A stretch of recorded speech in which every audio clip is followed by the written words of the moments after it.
Is Canada heading towards a Christmas election campaign?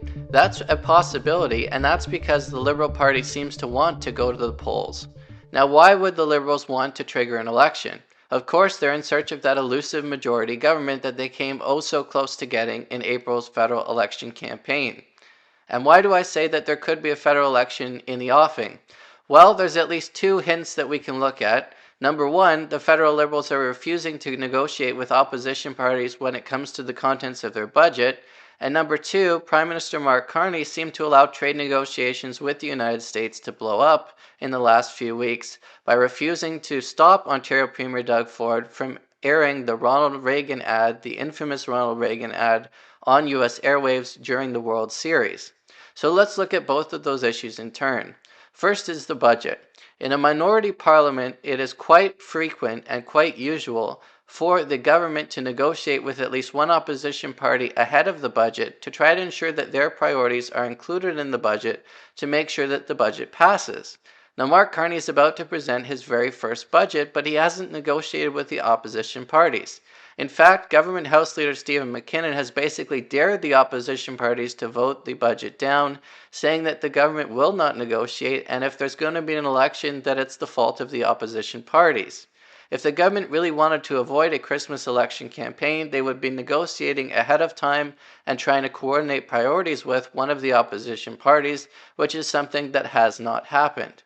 And secondly, Prime Minister Mark Carney seems to have allowed trade negotiations with the United States to blow up. We know that he saw the Ronald Reagan ad ahead of its airing. We know that he met with Premier Doug Ford about the ad, and we know that Prime Minister Mark Carney apologized to US President Donald Trump about the ad being aired. But the federal government runs the show on foreign policy, and Prime Minister Mark Carney could have clearly asked and instructed Premier Doug Ford not to air the ad.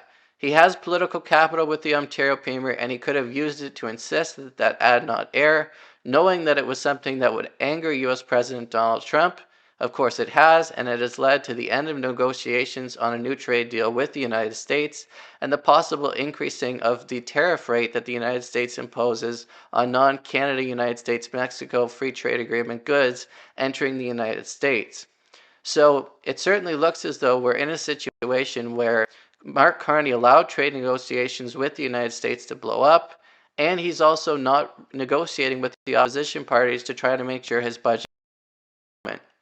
Now, why would he be doing this? As I said, the Liberals could be searching for that elusive majority government that they were oh so close to getting in April's federal election campaign. And he ran as Captain Canada. This is something that probably Mark Carney would want to do again and say that only he can fix trade negotiations with the United States and only he can diversify the economy and sign new trade deals with other countries. He has repeatedly said that the past relationship with the United States is over, and Mark Carney will campaign on that fact if there is an election. But remember what Conservative leader Pierre Poilievre said recently on television in an interview. There have been no tariff reductions since Mark Carney became Prime Minister over 7 months ago. Tariffs are as high, if not higher, on virtually every product as they were when Mark Carney became Prime Minister. So Canadians shouldn't be fooled. Prime Minister Mark Carney is clearly not the man to be negotiating with US President Donald Trump, and he is not the man that he said he was in April's federal election campaign. So if we do in fact have another election, because the Liberals seem to want to secure a majority government, Canadians and voters should keep in mind the fact that Mark Carney is not the man he said he was, and he is not the indispensable person to negotiate with the United States, because it's quite possible he allowed negotiations to blow up because he wants a federal election.